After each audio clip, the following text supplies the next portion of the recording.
I like to test boundaries. I can't help it. Well, of course I could help it, and I learned to apply it in a constructive way, yet nevertheless, naturally the one who does try often gets farther. This as I consider it elemental and obligatory for those who are able to use their mental capacities to question how things are done and if betterment can be achieved. Today's topic is a good example for something you yourself are probably concerned with occasionally.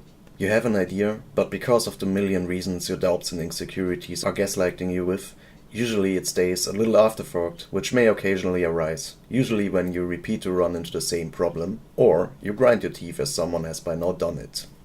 At the same time, it is my little offer to provide some initial guidance on how to set up a pitch presentation, and as so often to start off with something fun, disclaimers. There are several ways of how to turn an idea into a product, company, or something even larger.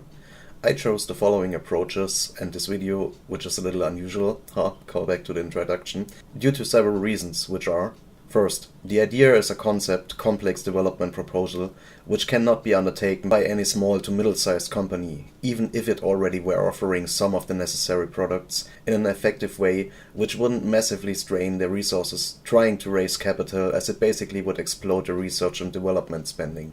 2. Large-scale customers naturally only can be state actors. 3.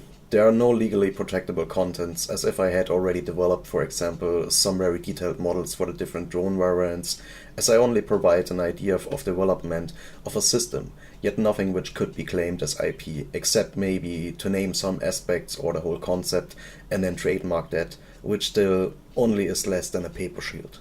The only companies potentially capable of developing the concept all in one house are the biggest players in the defense industry, which are not that easy to approach for a small player on the other hand. While fifth, the size of a company in my experience does not matter when it comes to: is it patented, trademarked? No. Alright, to the drawing board it is, moments. You cannot really protect from being left out if you put something out into the public, which can be developed without you. It is only economical to act as such, so therefore never expect but always brace for the worst, and thou shalt only be conveniently surprised from here thereon, son. Yet of course there are not only leaders and decision makers honorable beyond measure left, but also very diligent decision makers which tend to approach idea givers as they know that there is few places where more excessive pre-thought and holistic understanding of something can be found. Well, as you hopefully can relate to, I do not have time to approach X dozens of CEOs for a maybe and go back to my 20s sacrificing months for a maybe fruitful business plan which would need involvement of dozens of stakeholders.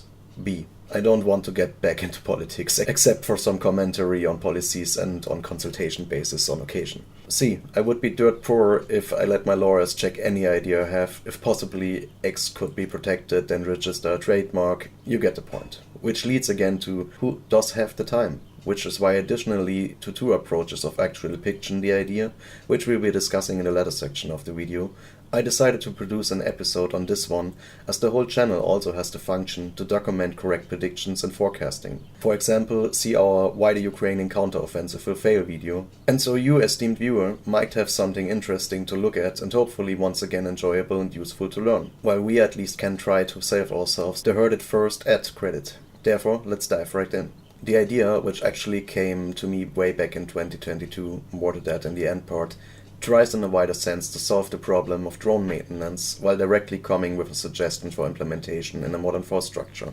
So, I am envisioning a range of drone models which are ideally low budget and very easy to maintain, with many interchangeable parts being maintained and outfitted according to tactical needs in one or two truck-based container modules which would be added to battalion supply company.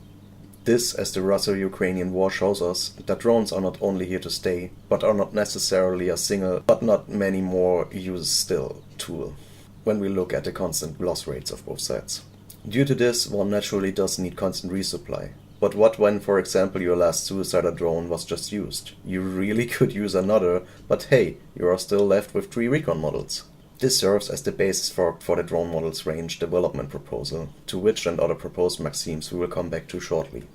My development proposal as displayed suggests the research and development of a complete drone combat complex, ranging from ideally network infrastructure, a versatile drone model range with interchangeable parts, naturally the necessary software, as well as truck-based model cabins for regarding maintenance, refitting and spare part sourcing.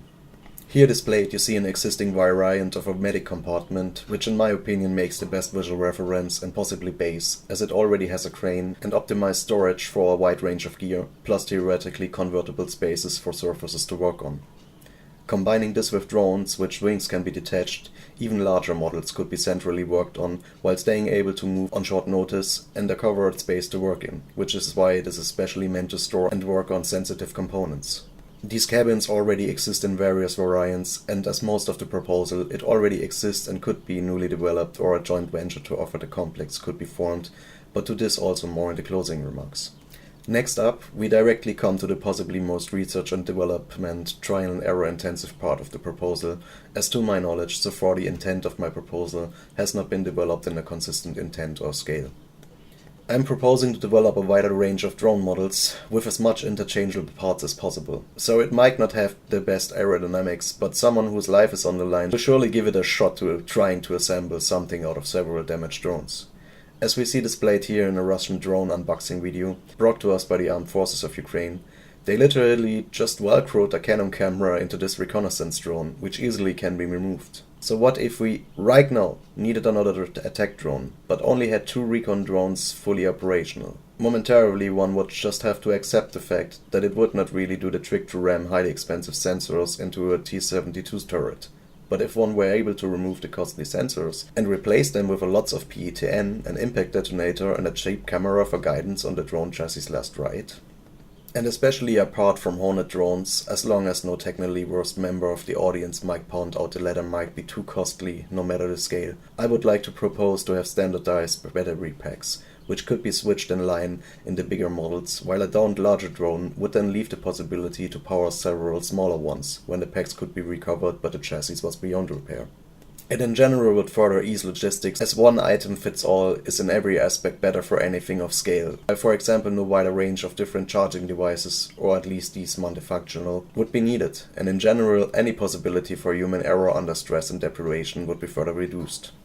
Also, if in general everyone could rediscover graceful degradation, see secondary picture, that would be truly great. Looking at you consumer good producers of any size and color. Lastly, we again let ourselves be inspired by the enemy.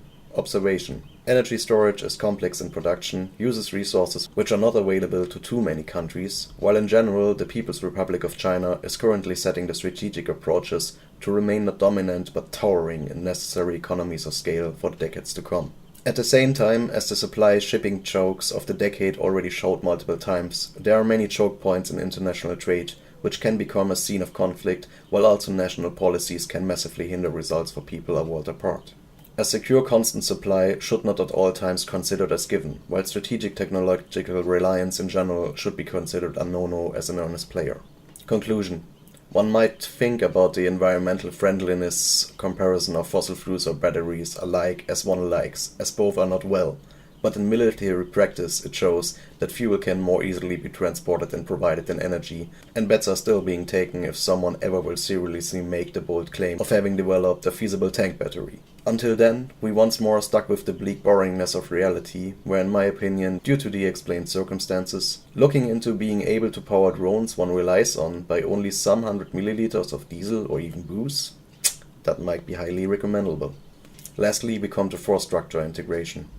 Beforehand, I would like to add that I am well aware that arguments could be made to integrate the idea of an additional supply company, squad or platoon, rather at brigade level, or.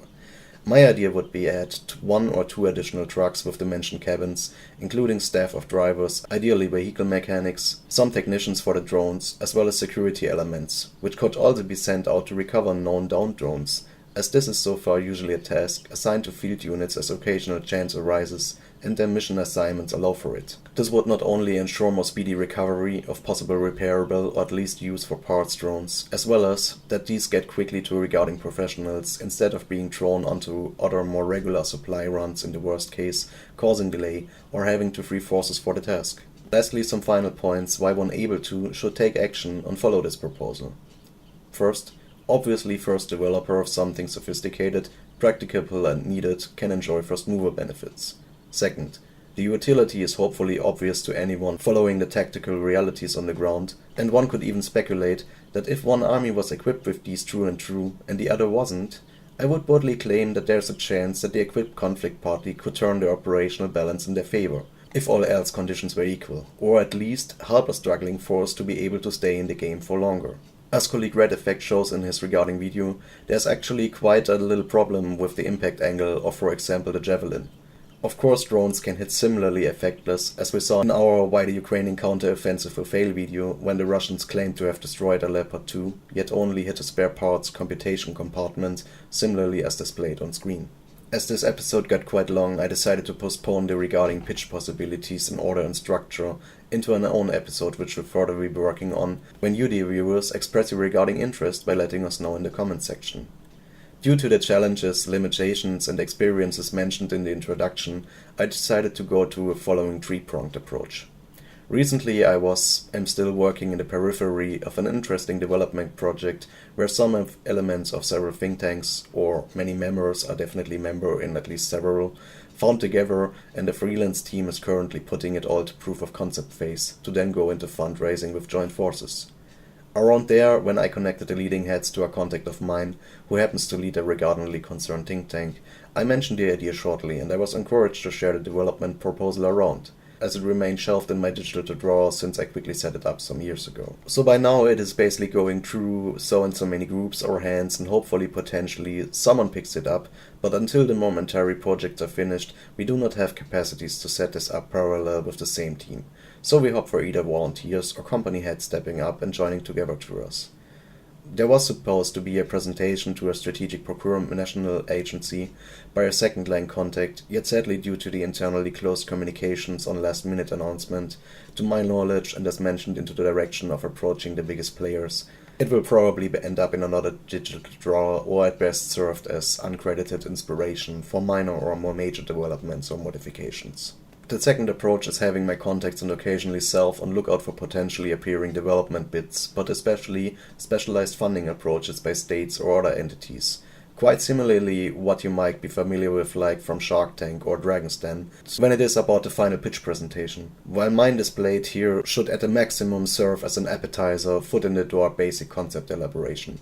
And as I am basically suggesting a significant industrial effort and partly overhaul of military equipment, let alone trying to touch force structure, we can safely assume it won't make too many waves. But we might see parts of it arise all over the world, as parallel business fork evolution has always been a thing, and as we all draw from the same well of knowledge, naturally we arrive at similar solutions and designs. Which is why I'm content with having it pitched, and if you hopefully had a good time listening to my elaborations. Stay safe, stay healthy, take care my friend.